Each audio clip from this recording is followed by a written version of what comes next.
Hello students, last lecture में हमने discuss किया कंटिन्यूटी इन एन इंटरवल। आज हम डिस्कस करते हैं टाइप्स ऑफ डिसकंटिन्यूटी। देखिए, अब डिसकंटिन्यूटी कितने तरीके की हो सकती है। देखिए, बेसिकली इसको दो पार्ट्स में डिवाइड कर सकते हैं। First is called removable discontinuity and another is called irremovable discontinuity. Removable discontinuity क्या होता है? जिसमें हम फंक्शन में डेफिनेशन में कुछ चेंज करें तो वो रिमूव हो जाए और फंक्शन कंटिन्यूअस बन जाए। ऐसी डिसकंटिन्यूटी को हम कहते हैं रिमूवेबल डिसकंटिन्यूटी। तो फर्स्ट लिखेंगे टाइप्स ऑफ डिसकंटिन्यूटी, उसमें फर्स्ट रिमूवेबल डिसकंटिन्यूटी।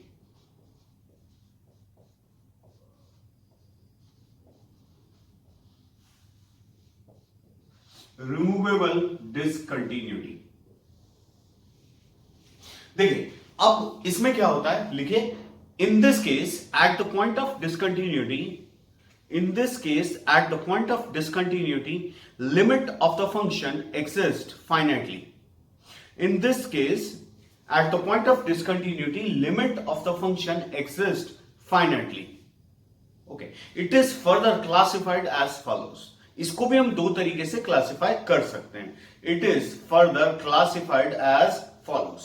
Okay, देखिए, अब पहला है इसमें missing point discontinuity. First is missing point discontinuity.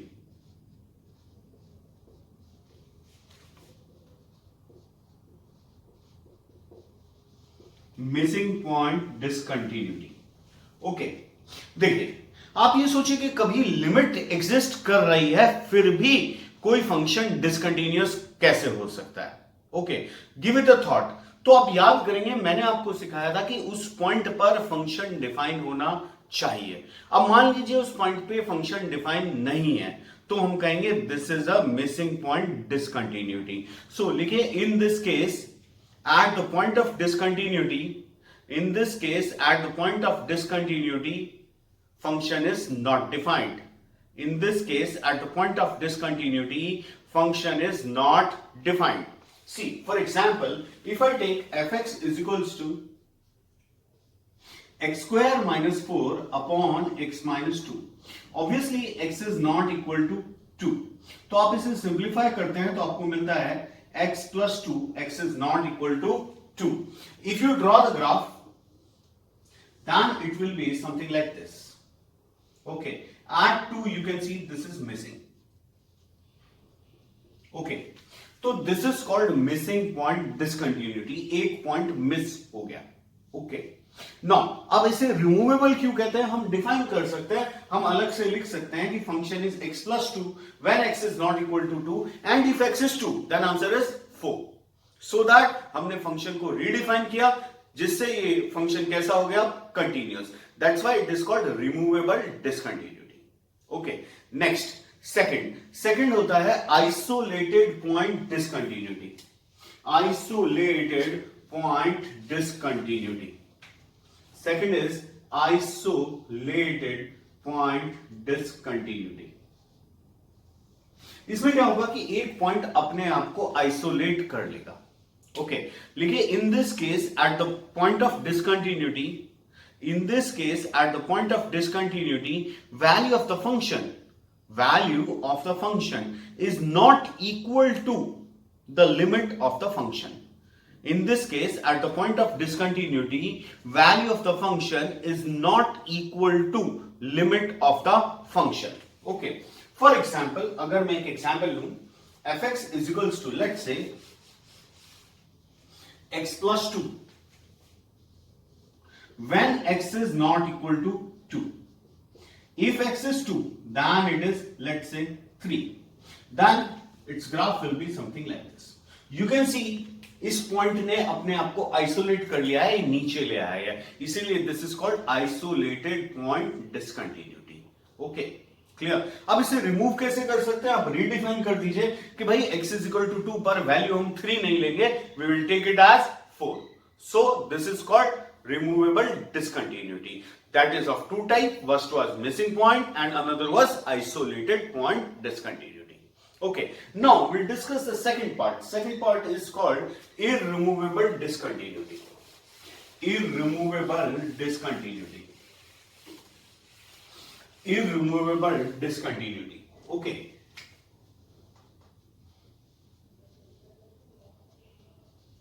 Okay. Look, in this case, at the point of discontinuity, either limit does not exist, or it is infinite. Either limit does not exist or it is infinite. Fine. Okay. It is further classified as follows. देखिए ये भी तीन तरीके की होती है. ये first, it is called finite discontinuity. Finite discontinuity. Okay. देखिए in this case, at the point of discontinuity, LHL and RHL exist finitely. In this case, at the point of discontinuity, LHL and RHL exist finitely, but they are not equal. For example, you can take it as greatest integer x. You can see the graph of greatest integer was like this. At every integer, LHL is, the difference is there, LHL and RHL. Let's say we check at x equals to 1, then LHL is 0 and RHL is 1. At x equals to 2, LHL is 1 and RHL is 2. One more thing to be noted, the difference between LHL and RHL is called jump of discontinuity. They can also ask you jump of discontinuity. So what is jump? Jump is difference between LHL and RHL. One more thing to be noted, I already told you so many times that difference is always positive. Okay, so you need not to do LHL minus RHL or RHL minus LHL. Just remember difference is always positive. So you have to do bada minus chota, greater minus smaller. Okay, so jump should be always positive. So difference between, or you can say non-negative difference. Okay, non-negative difference between LHL and RHL is called jump of discontinuity. Okay, चलिए बताइए signum x. If you remember, LHL is -1 and RHL is 1. So jump will be 2. Clear? Okay, very good. Next is called infinite discontinuity. Second. This is called infinite discontinuity. Okay. Now, what is infinite discontinuity? लिखिए, in this case, at the point of discontinuity,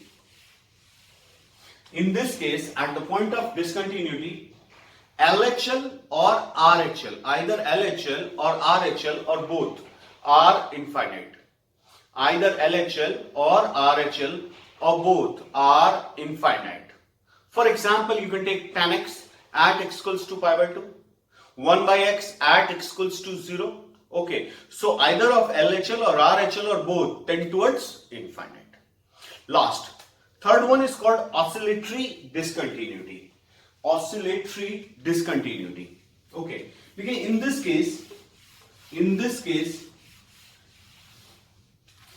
at the point of discontinuity, limit does not exist because of its non-unique value. In this case, at the point of discontinuity, limit does not exist because of its non-unique value. If you remember, I told you that in the limits that there are two such examples. Limit extends to 0 sine 1 by x. So at x equals to 0, it will oscillate between -1 to 1 in the neighborhood of x equals to 0. So its value is non-unique value. So that's why it is called oscillatory discontinuity. We cannot remove these three discontinuities. So we say these are non-removable discontinuity. Okay. See, next. So this was a theoretical topic. What they can ask you, which function has type irremovable discontinuity. So in removable discontinuity, LHL and RHL are finite. In non-removable, LHL and RHL are either finite or infinite, but they are not equal. Basically, in removable discontinuity, limit exists, and irremovable discontinuity, limit does not exist. Okay. So next, last topic of this chapter, please note down intermediate value property. Intermediate value property of continuous functions. Intermediate value property of continuous functions. Okay. Note down. First we'll note down, then I'll explain. Let y is equals to fx be a continuous function in closed interval a comma b. Let y is equals to fx be a continuous function in closed interval a comma b if m, small letters m and m, next m should be in capital, if small m and capital are respectively its minimum and maximum values in that interval. M and m are respectively its minimum and maximum values in this interval. Then this function will assume every value between m and m, small m and capital M. Then this function will assume every value between m and m somewhere in closed interval a comma b. Somewhere in closed interval a comma b. See, let me explain this. Let's say we have a graph of any function. Let's say this is b, this is a, and graph is something like this. Okay. Let's say this is small m and this value is capital M. So as we can see that in between this interval it moves from m to m. So I can say that between a to b it will assume every value between m and m. See, function is continuous, so it has to move. If it is discontinuous, then it may take jump. Okay, but here it is the property of continuous functions, so it will be always continuous, so it will assume every value between m and m.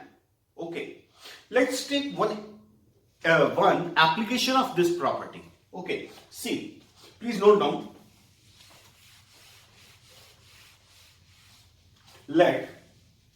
Please note down. Let fx is a continuous function in closed interval a comma b. Let fx is a continuous function in closed interval a comma b such that f of a and f of b are of opposite sign. F of a and f of b are of opposite sign. Then there exists at least one solution. Then there exists at least one solution of fx is equal to 0. Then there exists at least one solution of fx is equals to 0 in open interval a comma b. See, let's say we have a function. Mind it, function is continuous. So f of a and f of b are of opposite sign. Okay, opposite sign means f of a is positive, f of b is negative, or f of a is negative, then f of b is positive. So if it is a continuous function, then from moving from positive to negative or negative to positive, it has to cross x-axis. How many times? One time. Or it may be like this as well. Maybe so many times, but it will cross x-axis at least one time. That is damn sure. So we say that this fx is equal to 0 has at least one solution in the open interval a comma b. Okay, let's try out some question. Okay, prove that the equation x minus cos x is equals to 0. Prove that the equation x minus cos x is equals to 0 has at least one root in closed interval 0 comma pi by 2. Has at least one solution in closed interval 0 comma pi by 2. Okay. To solve this question, what I am doing is let fx is equals to x minus cos x. Let fx is equals to x minus cos x. Now, I can see that this is a simple function, so it is continuous. So first I have to make sure that function should be continuous. Now I'll find f of 0. You can see that f of 0 is -1 and f of pi by 2, that is pi by 2 minus cos pi by 2. Cos pi by 2 is 0. So it is pi by 2. So I can see that it is negative and this value is positive. And function is continuous. So using this property, fx is equal to 0 will have at least one root in 0 comma pi by 2. Is that okay? Next, one more question. Please note down. Let fx is equals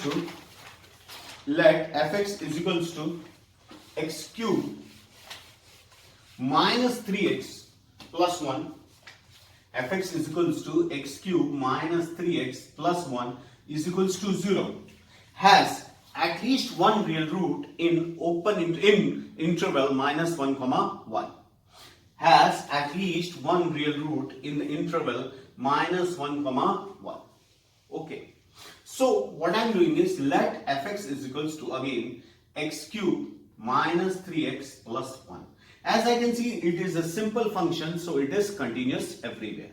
Okay. Now you can see that f of minus 1 is f of minus 1 plus 3 plus 1. I am getting 3. And f of 1 is equals to 1 minus 3 plus 1, that is minus 1. So I can see this is positive and this is negative. So we can say that this equation will have at least one root in the interval minus 1 comma 1. Okay. So this was all about continuity. Today we discussed types of discontinuity and this intermediate value property of continuous functions. Okay, thank you.